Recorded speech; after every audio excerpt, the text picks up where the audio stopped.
Молдоке, мен турмушуман ажырашканыма 11 жыл болду.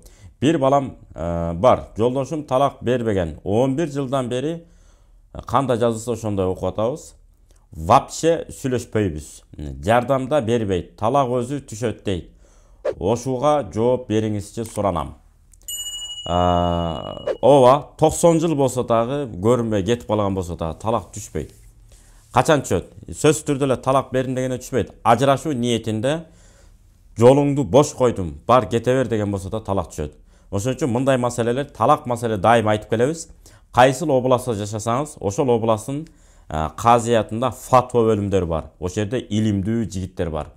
Өзүнүн эне тилин жакшы өздөштүргөн билимдүү молдокелерге кайрылсаңыз, арабчаны да мыкты билген.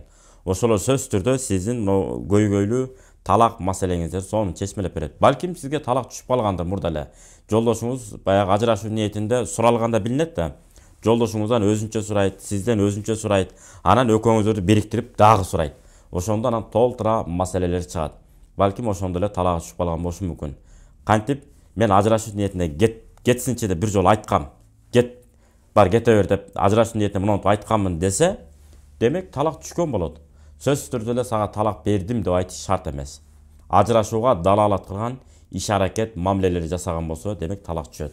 Мунун да себептери бар. Мандай теске отуруп талкуулаганда аныкталат.